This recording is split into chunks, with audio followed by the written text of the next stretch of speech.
A medieval queen dictated that her entrails be buried separately from her body.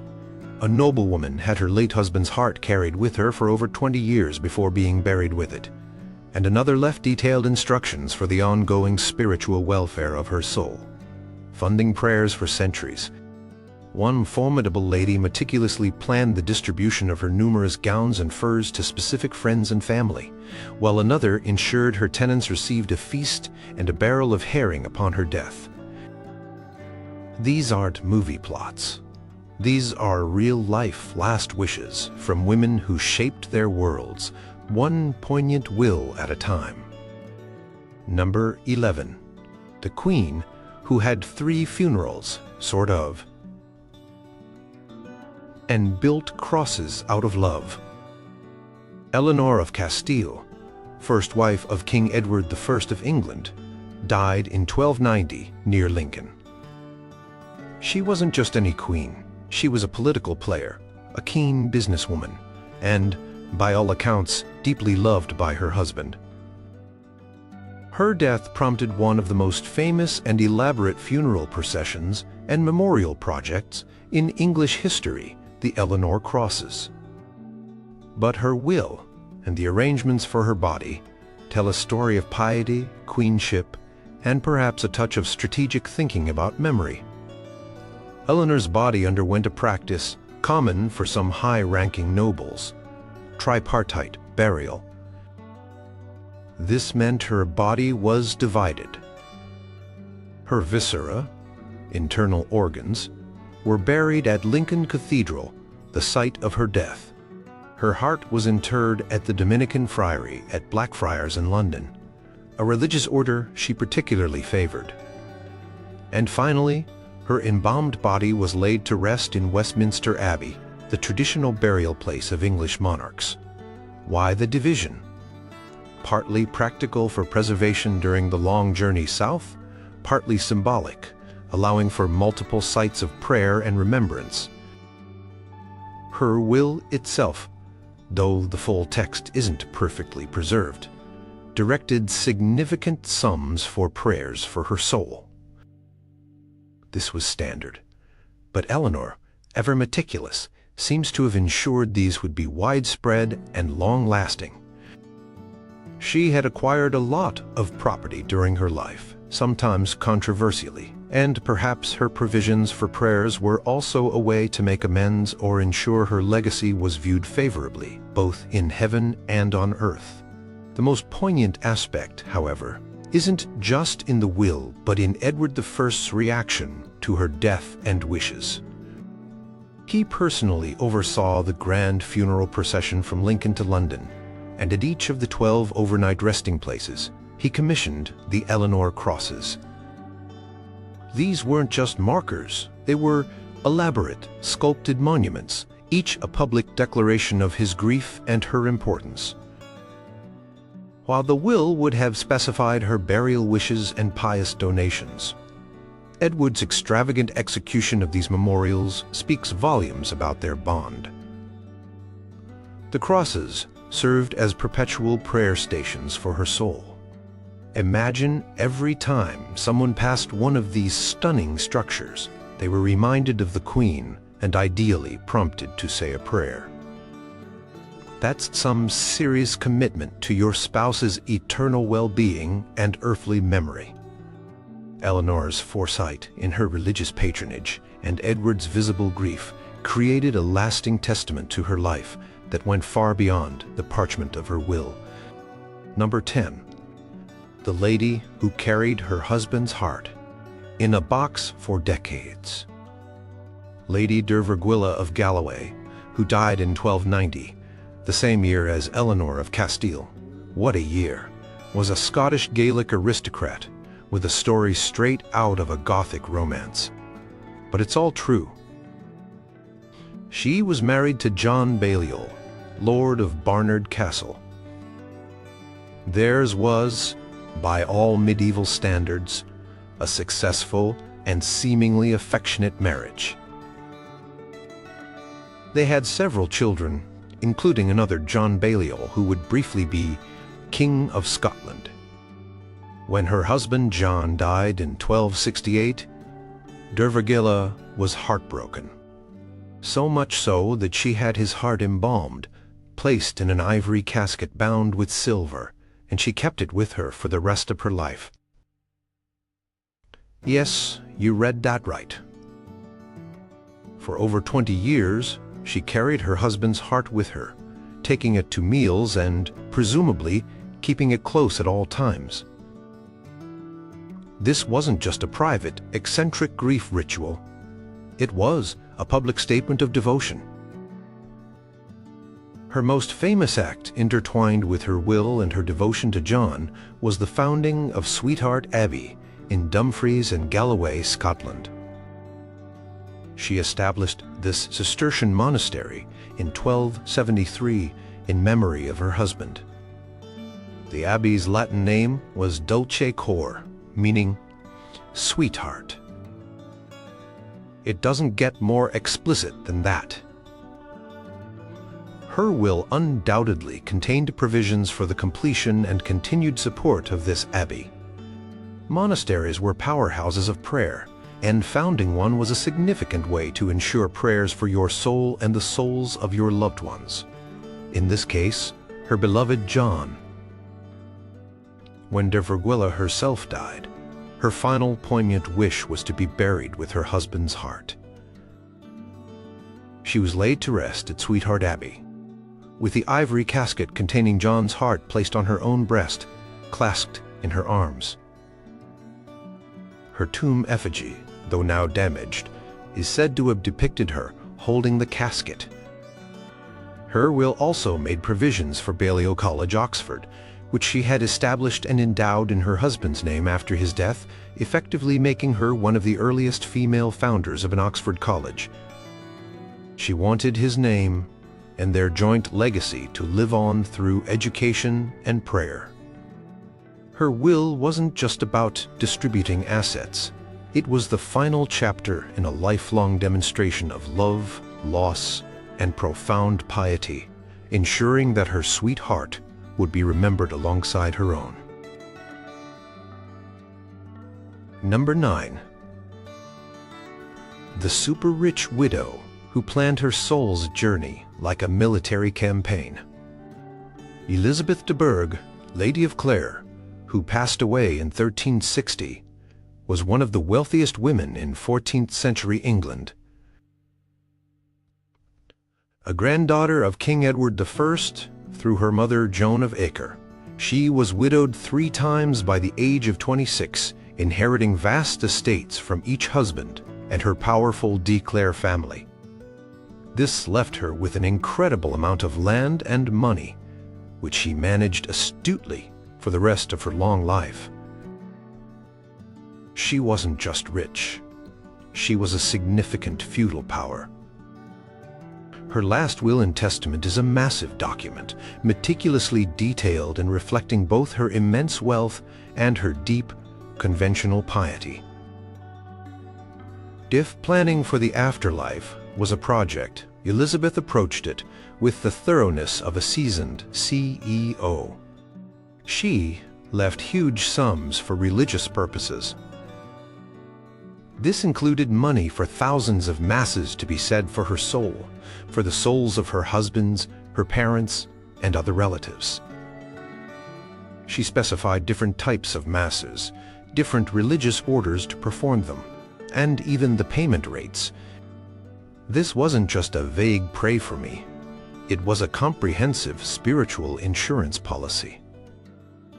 One of her most lasting legacies, also provided for in connection with her devout wishes, was the refounding and endowment of Clare College, Cambridge, then Clare Hall. While the initial foundation was earlier, it was Elizabeth's wealth and statutes that truly established it, making her its principal benefactor and, in essence, its second founder. She envisioned it as a place for educating clergy, ensuring a steady supply of priests who could, among other things, pray for souls like hers. Her will also detail bequests of personal items. These were not just sentimental trinkets. Her gowns, furs, jewels, and plate, silver and gold tableware were listed with care, designated for specific family members, friends, and loyal servants. For a woman of her status, these items were also symbols of wealth and position, and distributing them thoughtfully was part of maintaining social order and rewarding loyalty. She left specific instructions for her funeral, wanting a relatively simple burial for someone of her rank at the Minares Convent in Aldgate, London, an order she generously supported.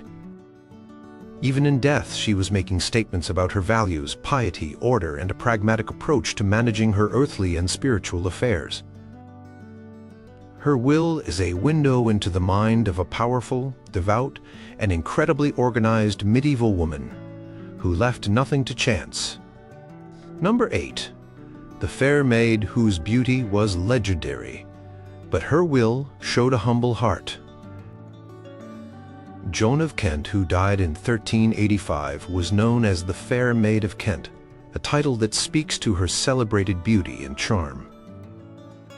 Her life was anything but simple. She was a granddaughter of King Edward I, involved in a scandalous secret marriage or two, depending on how you count them, before eventually marrying Edward the Black Prince, hero of Crécy and Poitiers, and heir to the English throne. She was the mother of King Richard II.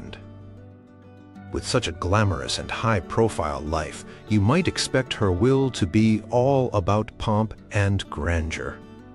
Instead, Joan's will, made shortly before her death at Wallingford Castle, reveals a surprising desire for simplicity and a deep concern for her soul and her loved ones, especially her son, King Richard II. She was acutely aware of the political turmoil surrounding Richard's early reign and the dangers he faced. One of the most striking requests in her will was about her burial.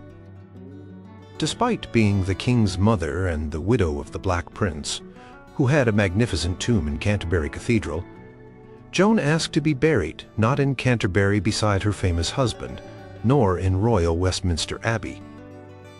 Instead, she chose the Grey Friars Church in Stamford, Lincolnshire, next to her first husband, Thomas Holland, Earl of Kent. This was a significant choice, suggesting a lasting affection or sense of obligation to her first family, or perhaps a desire for a less ostentatious resting place. She specified that her body should be interred without any great pomp or circumstance, but in a plain manner. She also asked for her best bed, covered with red velvet embroidered with leopards, a royal motif, and ostrich feathers, a badge of the Black Prince, to be given to her son Richard.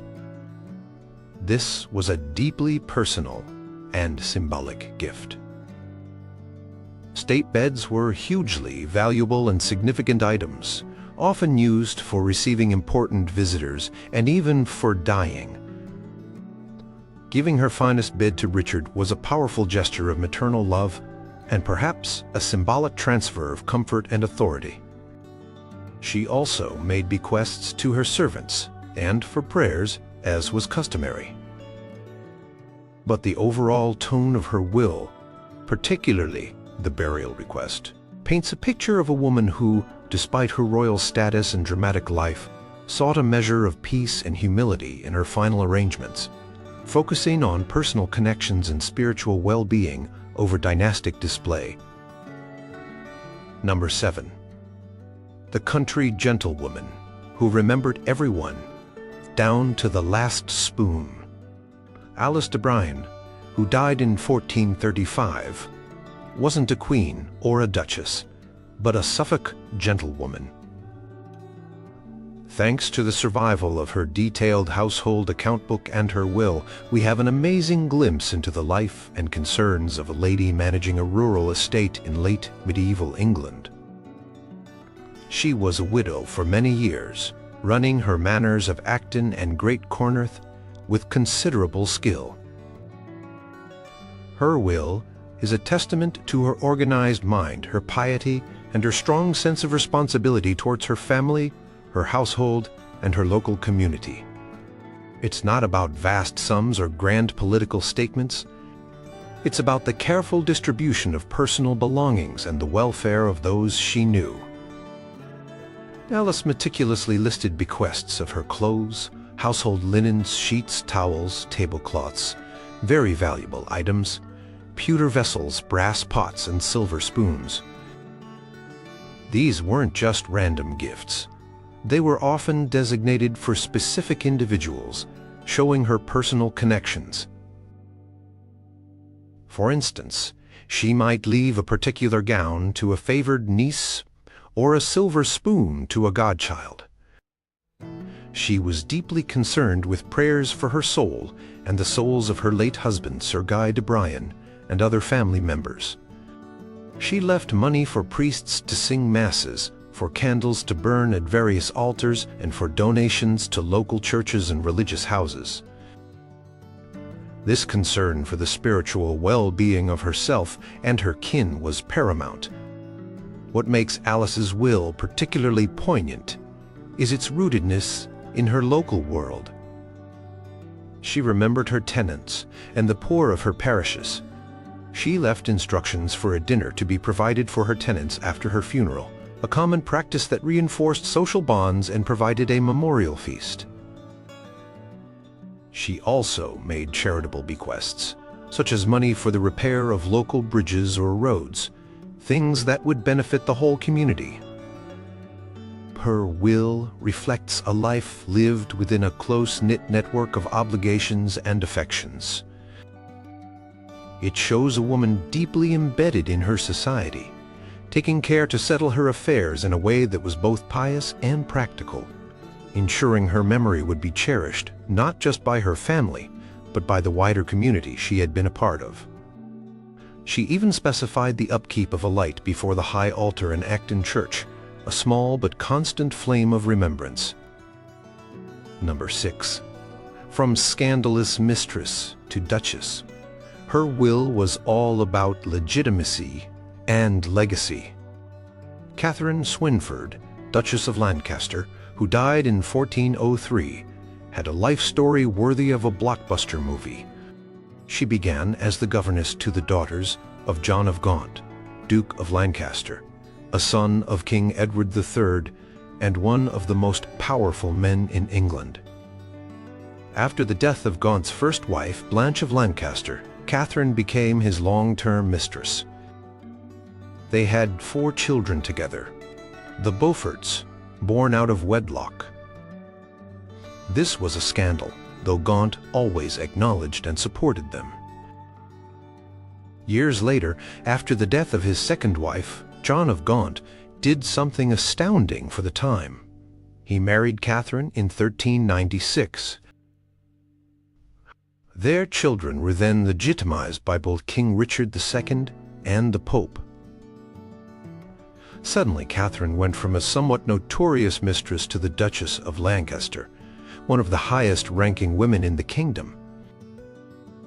Her will, made in Lincoln where she spent her final years, is deeply reflective of this extraordinary journey and her primary concerns: the salvation of her soul, the memory of her beloved John of Gaunt, and the status and well-being of her Beaufort children.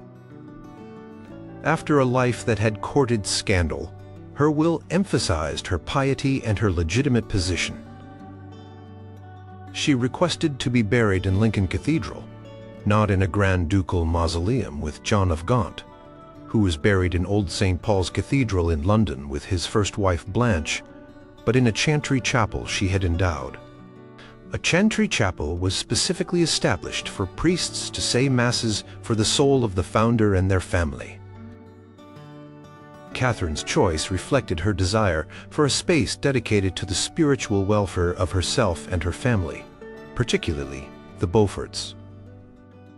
She specified details for her tomb and the perpetual prayers to be offered there. Her bequests to her Beaufort children were significant.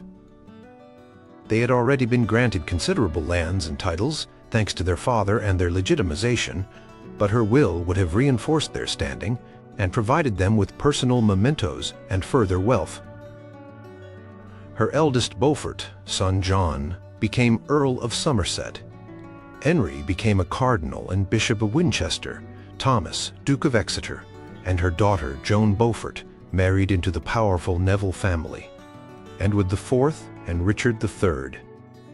Catherine's will was in part about cementing the hard-won legitimacy and future prospects of this remarkable lineage.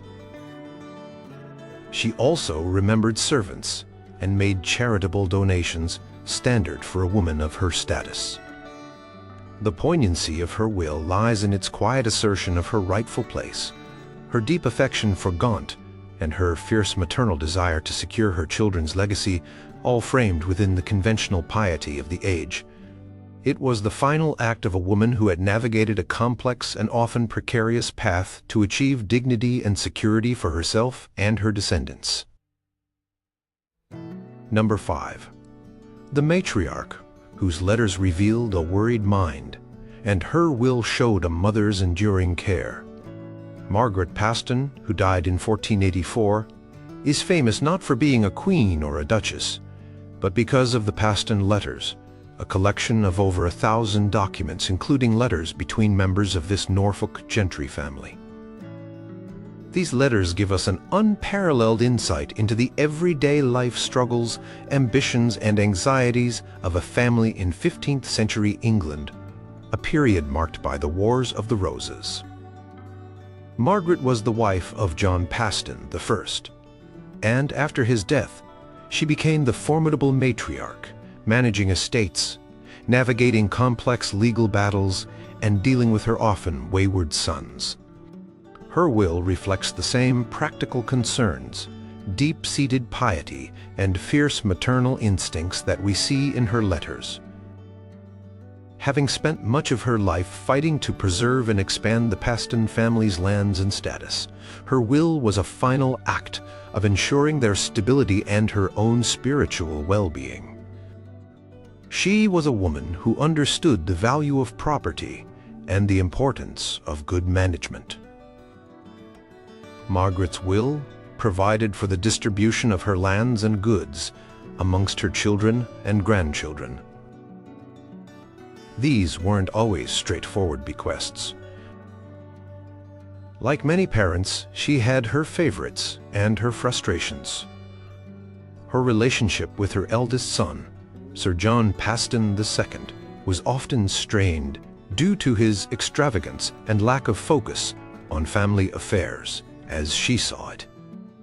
Her younger son, John Paston III, often called John of Gelston, was more reliable.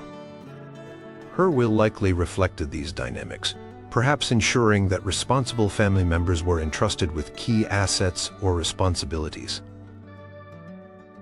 A significant portion of her will, as was typical, was dedicated to ensuring prayers for her soul and the souls of her deceased husband and other family members. She would have specified sums for masses, for religious houses, and for charitable acts, all designed to smooth her path to heaven. Given the often violent and uncertain times she lived through, and the constant legal disputes the Pastons were embroiled in, the desire for spiritual peace and divine favor would have been intense. What's particularly poignant about Margaret Paston's will, when read alongside her letters, is the sense of a long life filled with anxieties and responsibilities, finally drawing to a close.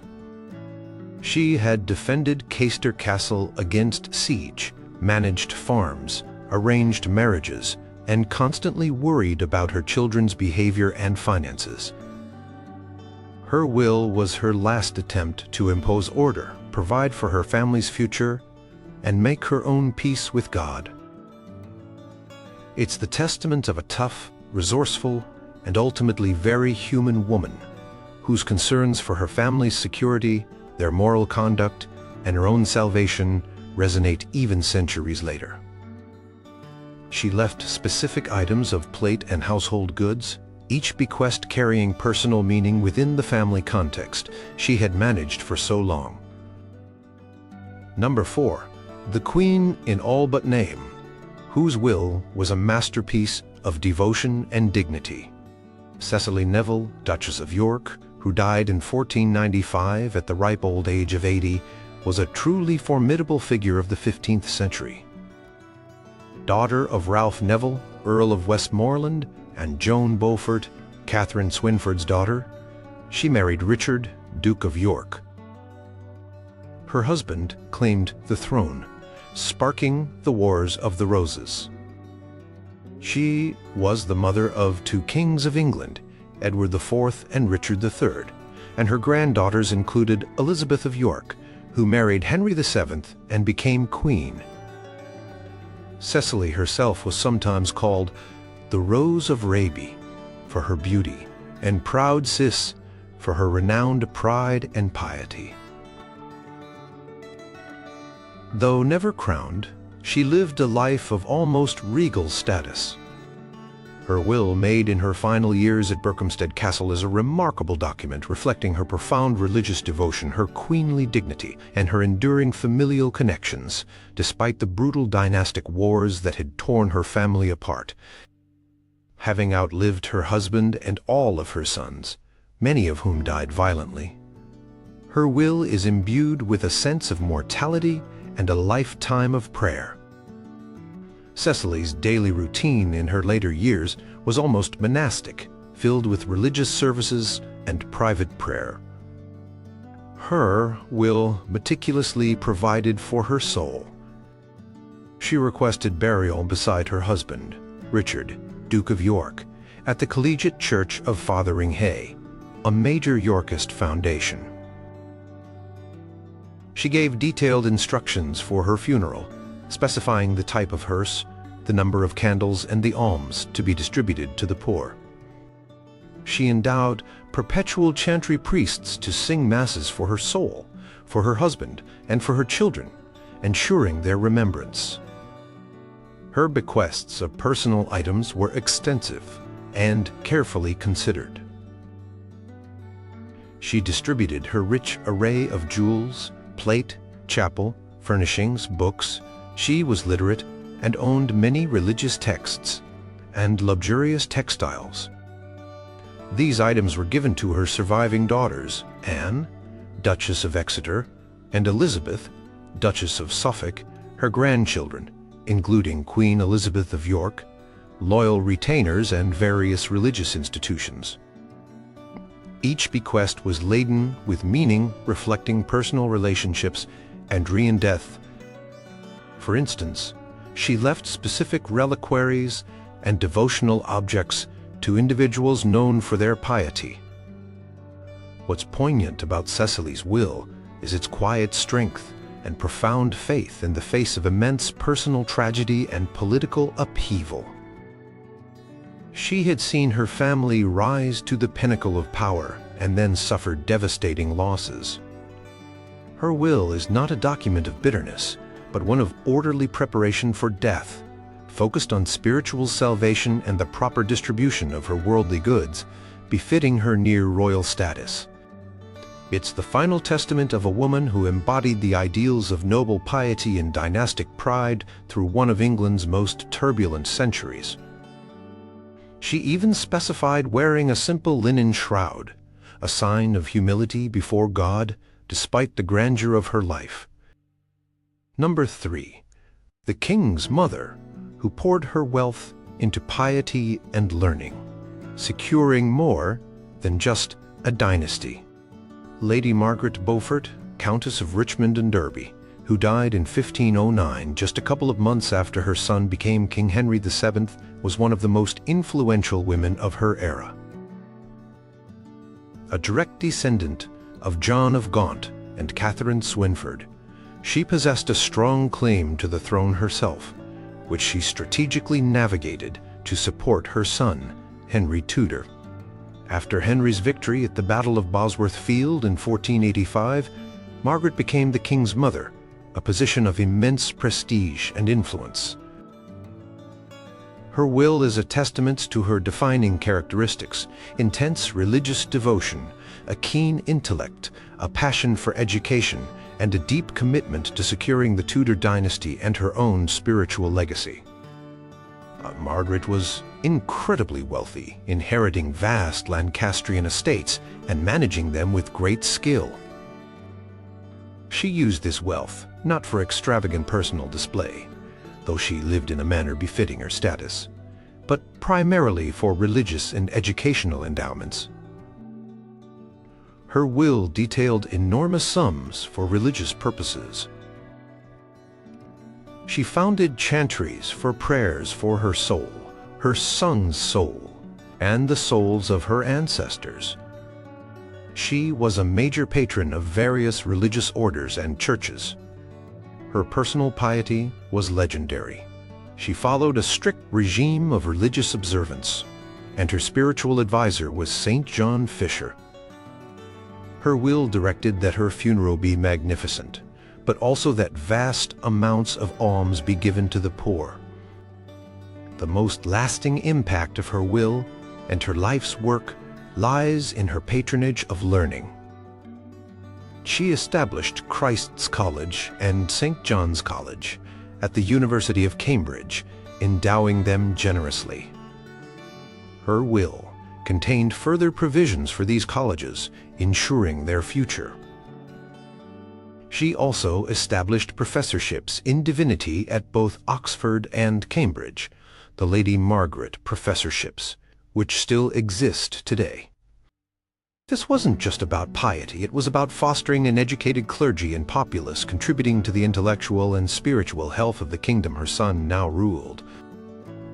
Margaret's will also shows her care for her household and retainers, leaving them bequests and ensuring their welfare. She distributed her personal effects, including her valuable library of religious and devotional books, some of which she had translated or commissioned herself. The poignancy of her will comes from understanding the driving forces behind it. A life lived with a singular focus on her son's destiny, and once that was achieved, an equally powerful focus on her own salvation and the creation of a lasting positive legacy through good works and the promotion of knowledge. She had navigated treacherous political waters, outlived 3 husbands, and seen her son crowned king. Her will was the final, carefully orchestrated act of a woman who profoundly shaped English, religious, and educational life. Number 2. The solitary anchoress whose will revealed a world connected through prayer and small kindnesses. Euphemia de Heslerton, who died around 1367, offers a very different perspective from the queens and duchesses. She was an anchoress, a type of religious recluse who chose to be permanently enclosed in a small cell or anchor hold, usually attached to a church. This was a recognized and respected spiritual vocation in the Middle Ages. Anchoresses dedicated their lives to prayer and contemplation, acting as spiritual intercessors for the wider community. You might think such a secluded life would mean a very simple, perhaps even empty will.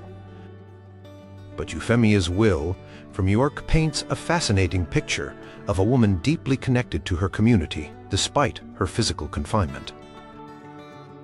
Her anchor hold was at the Church of St. Sampson in York. While an anchoress lived apart from the world, she was not entirely cut off.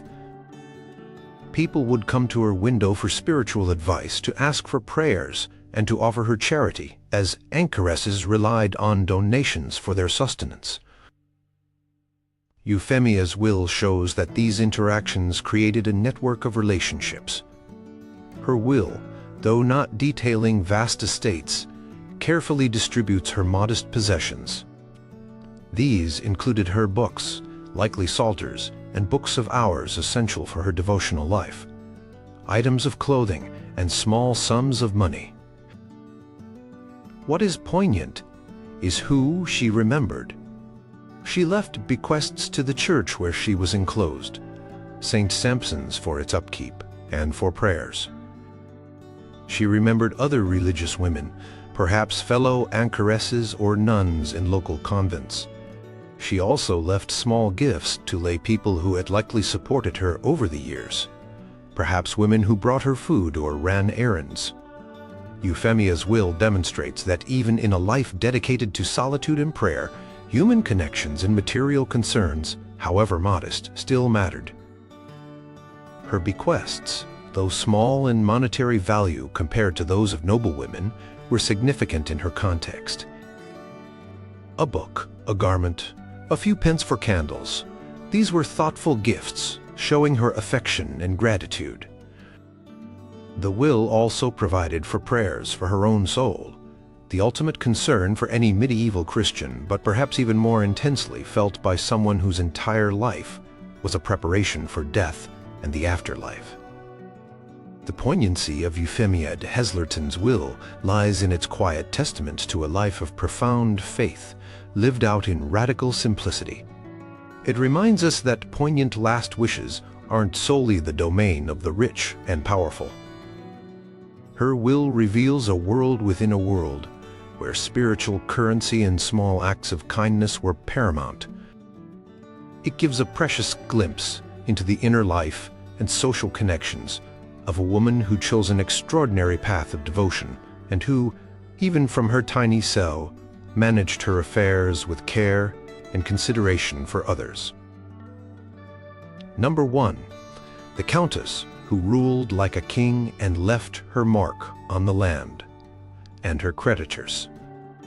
Isabella de Fortibus, also known as Isabella de Fortibus, Countess of Devon and Aumale, who died in 1293, was one of the most powerful and wealthy women in 13th century England. She inherited vast estates from her brother Baldwin de Redvers, Earl of Devon, and, through her marriage to William de Forres, Count of Aumale, widowed at a young age, around 23, she chose not to remarry, which was unusual, for an heiress of her stature, as kings were keen to control such inheritances through marriage. Instead, Isabella managed her extensive lands across England, including the strategically important Isle of Wight, with remarkable independence and acumen for over 30 years. She was, in effect, a feudal lord in her own right. Her last will and testament, made shortly before her death, is a reflection of her power, her responsibilities as a great landowner, and her conventional piety. Given her immense wealth, her will dealt with significant assets including manors, castles, and vast agricultural resources. And one of the most striking features often noted in wills of powerful individuals like Isabella was the meticulous concern for the payment of debts. She, like many conscientious nobles, would have wanted all her financial obligations settled to ensure a good death and a smoother passage for her soul. This often involved instructing her executors to sell assets, if necessary, to cover any outstanding debts. Isabella was a significant patron of religious houses, and her will undoubtedly contained provisions for them, ensuring prayers for her soul and the souls of her family. She founded a priory at Carisbrooke on the Isle of Wight, and was a benefactor to Cor Abbey, also on the island, where she chose to be buried alongside her family members. These foundations and donations were crucial for spiritual security. Her will would have also detailed bequests to family, though many of her direct heirs had predeceased her. More significantly, for a woman of her standing, it would have made provisions for her numerous retainers, knights, and servants who depended on her patronage. Rewarding loyal service was a key aspect of maintaining a large and powerful household. She was known to be a litigious and determined protector of her rights and properties during her lifetime, often clashing with the crown itself. The poignancy of Isabella's will lies in its demonstration of a woman wielding immense authority in a man's world, and her efforts to ensure an orderly transition of her vast holdings and the fulfillment of her spiritual duties. Her life was one of constant management and assertion of her rights. Her will was the final act of this stewardship. On her deathbed in a famous, though possibly embellished, transaction, she sold the Isle of Wight to King Edward I. Whether this was entirely voluntary or under pressure, it marked the end of her direct control over her most prized possession. Her will, therefore, stands as the testament of a formidable woman who managed a great inheritance, navigated the complex politics of her time, and, like all medieval Christians, ultimately sought to secure her place in the next world through pious acts and the careful settling of her earthly affairs. She left a legacy not just in parchment, but in the very landscape she had once governed.